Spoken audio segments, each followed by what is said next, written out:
Hey, salut tout le monde! Alors aujourd'hui on va parler matériel de pêche et plus précisément canne à pêche.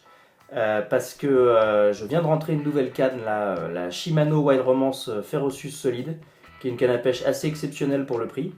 Et donc j'aimerais vous en parler. Et également je vais profiter de cette vidéo pour faire un retour d'expérience assez complet sur la canne Yakutsu Kamikaze que j'avais donc eu grandement l'occasion de tester pendant ces dernières vacances d'été à l'île de Ré et qui m'a pas franchement plu.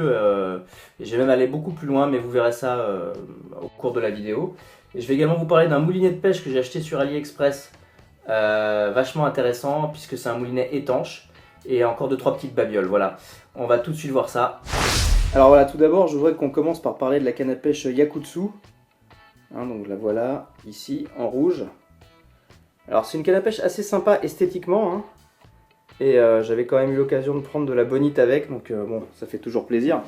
Je vais la montrer un petit peu sous différents angles. On voit que les ligatures sont bien faites, que c'est du beau, quand même, que c'est de la belle finition, quoi. Il n'y a rien à dire à ce niveau-là. Le vernis est bien posé, tout est nickel. C'est une canne en monobrin, le talon se détache. Voilà, donc c'est assez, voilà, les bagues sont assez jolies, hein. La canne en elle-même, esthétiquement, elle est franchement sympa, quoi. Avec le petit logo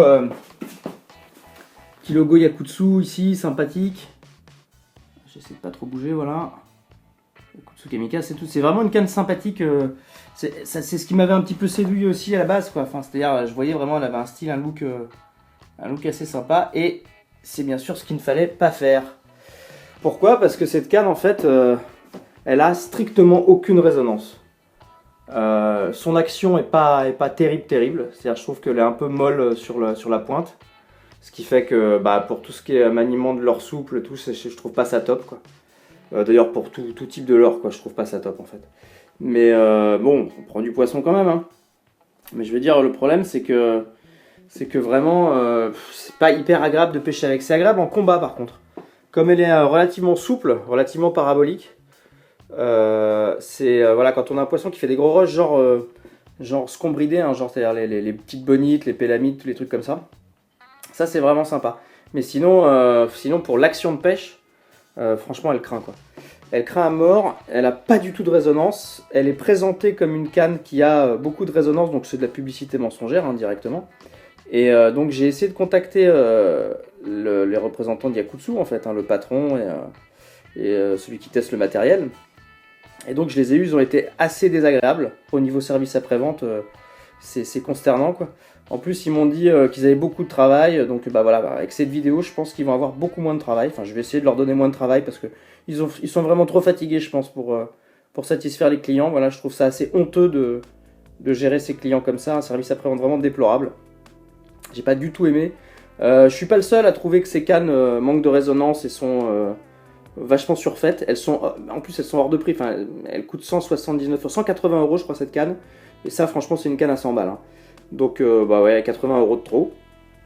Et encore, même à 100 balles, je l'aurais pas prise parce que c'est vraiment. J'ai jamais eu une canne qui manquait autant de résonance que ça. Donc, voilà, quoi. Après, elle a du style, elle a un look.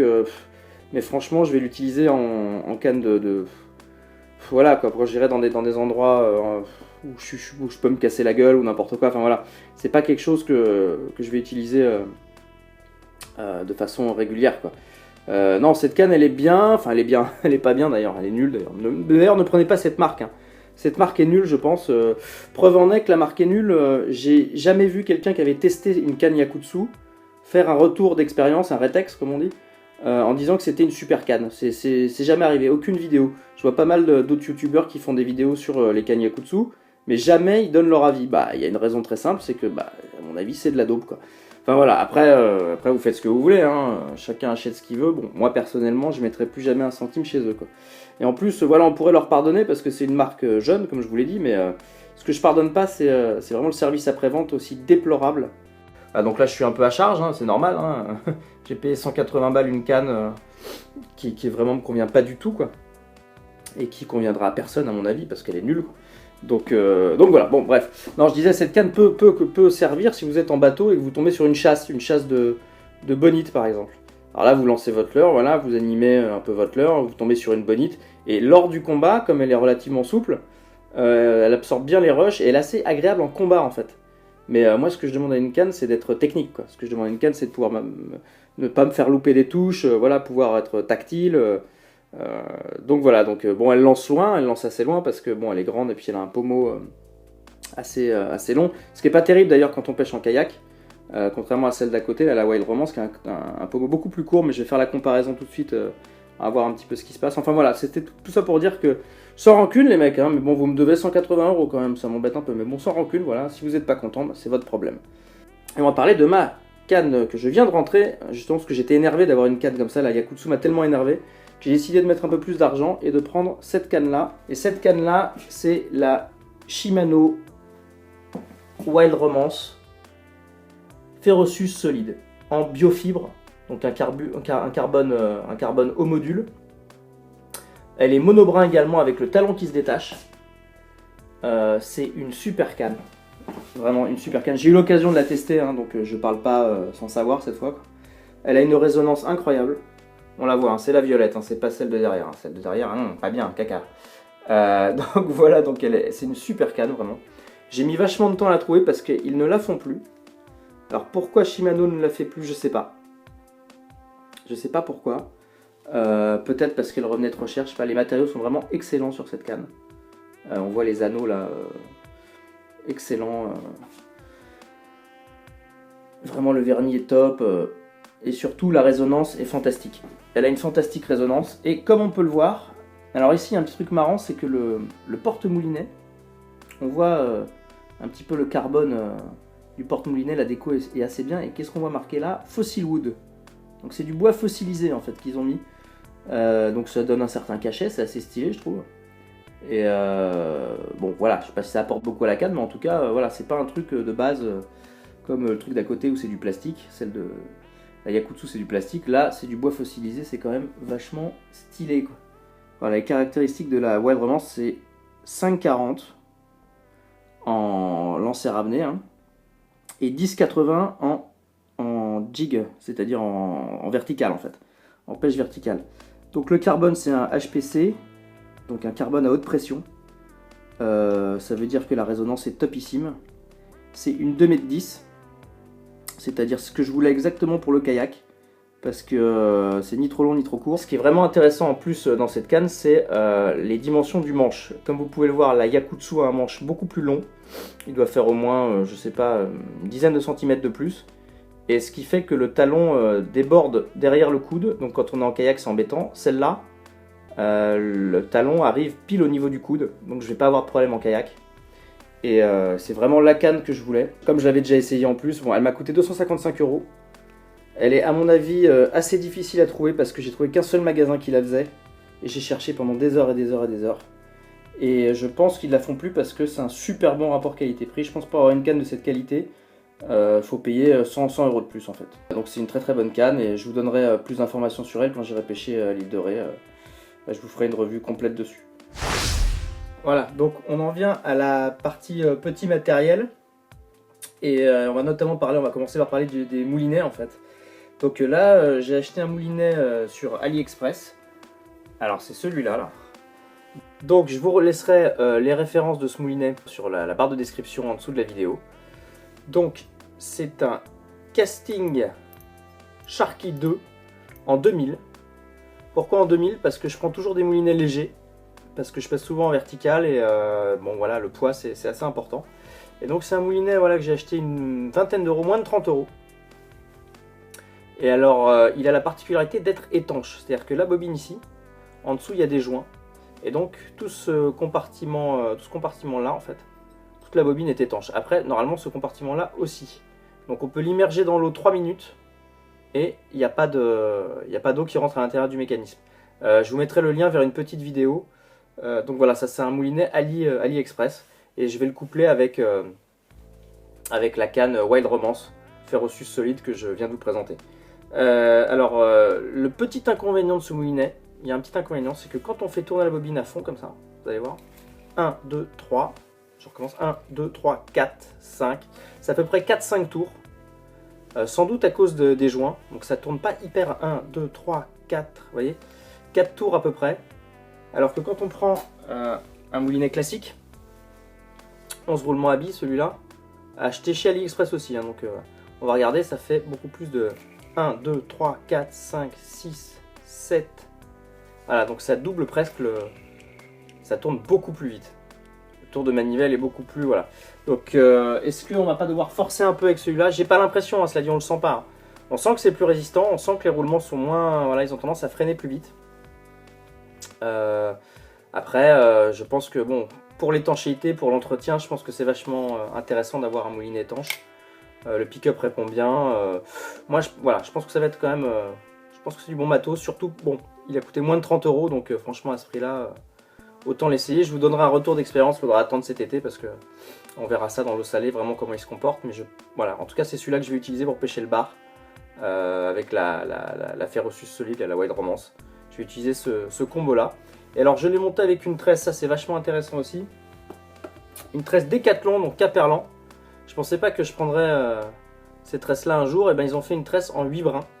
Et alors, j'avais tendance à me moquer un peu de ce genre de truc, 8 brins, 4 brins. Puis j'en ai essayé une et ça glisse beaucoup mieux dans les anneaux. C'est un pouvoir de glisse qui est vraiment incroyable. Donc, pour ça, c'est déjà intéressant. Mais en plus, la résistance est vraiment super intéressante. Puisque là, je suis en 10 centièmes. Et que ma résistance, elle est, je crois, de 8 kg, quelque chose comme ça. C'est-à-dire, normalement, c'est du 13 centièmes si je prenais une tresse Power Pro. Donc voilà, j'ai réduit de 3 centièmes. Pour le bar, c'est vraiment intéressant. En plus, c'est une tresse qui doit coûter dans les 16-17 € chez Decathlon, donc ça coûte que dalle. Pour une 8 brins, c'est quand même vachement intéressant. Voilà, moi je vous la conseille. Voilà. Peut-être tendance un petit peu à s'effilocher au nœud, faut faire attention quand on refait les nœuds. Mais sinon, à part ça, je pense que ça va être vraiment intéressant de pêcher avec ça. Je vais lancer vraiment beaucoup plus loin. Et donc voilà, je vous la conseille. Après, je ne l'ai pas encore testé, mais mon avis, en tout cas de base, comme ça, en la manipulant et tout, je pense que c'est vraiment un bon achat, quoi. En plus, il coûte pas cher. Donc voilà. Hop, qu'est-ce qu'on a d'autre? Qu'est-ce que j'ai rentré d'autre? Ah ouais, j'ai rentré ces leurres-là. Alors, ces leurres-là, qu'est-ce que c'est? Des Blue Shad. Donc, ils sont assez connus. Hein. Je vais essayer de cadrer correctement. Quand même, ouais. Alors, ils sont assez connus. L'avantage, c'est qu'ils ont une tête articulée. C'est un petit peu le concurrent de Black Minnow, en fait. Hein. Ah, les Black Minnow ont une tête articulée, ce qui permet au montage texan de pénétrer beaucoup mieux lors d'une attaque. Hein. Donc ça c'est vachement intéressant, mais ça coûte quand même assez cher. Les leurres sont là, voilà. Bon, ils sont connus. Hein. Ils sont connus, donc le combo ça donne ça. Voilà, avec une belle tête. Mais c'est assez cher. Bon, ça je pense que pour le bar, hein, c'est redoutable. Hein. C'est un peu comme le Black Minnow. Hein. Surtout on se prend pas dans les herbes et tout. C'est vraiment intéressant le montage texan pour ça. Et ils sont parfumés aussi d'un truc qui sent assez fort. Donc bon, c'est intéressant, mais ça revient quand même un peu cher. Donc j'ai décidé pour pas payer trop cher non plus, de m'acheter un moule à tête plombée que j'ai acheté chez Pavis Pêche, hein, Pavis Pêche. Enfin, je vous laisserai le lien en dessous de la vidéo aussi. Alors ça c'est un moule pour les têtes plombées. Et pour faire des têtes plombées articulées en fait, j'ai percé le moule, je l'ai un petit peu modifié. Donc si on voit bien ici, j'ai percé à la perceuse des petits trous. Voilà, sur les deux poids qui m'intéressaient. J'essaie de le centrer, voilà. Sur les deux poids qui m'intéressaient, j'ai percé des petits trous. Et ça permet ensuite de faire une tête plombée avec un petit fil de fer qui ressort ici. Donc là il s'est cassé parce que j'ai pas utilisé un fil de fer assez épais. Et ça permet de faire une boucle, pour faire des têtes plombées articulées. Donc c'est-à-dire en fait... pour être clair, pour faire en fait une tête plombée comme ça en fait, hein. C'est-à-dire une tête plombée avec quelque chose qui ressort à l'arrière pour pouvoir mettre un hameçon pour qu'il soit articulé comme ça. Et ben moi je vais le fabriquer avec ça, et avec un moule qui m'a coûté beaucoup moins cher à terme, qui va être très rentable je pense. Voilà, donc c'est un petit bricolage à faire fondre du plomb, bon voilà, mais ça peut être intéressant. Donc ça, voilà, moule en aluminium de chez Pavis Pêche. Je vous mettrai le lien. Hein. Ensuite, qu'est-ce que j'ai acheté? Bon, après, j'ai acheté des petits leurres comme ça chez Decathlon aussi parce qu'ils étaient pas chers. Ils ont l'avantage d'être déjà plombés. Donc, pas de plomb, pas de tête plombée, pas de trucs comme ça. Ils sont plombés.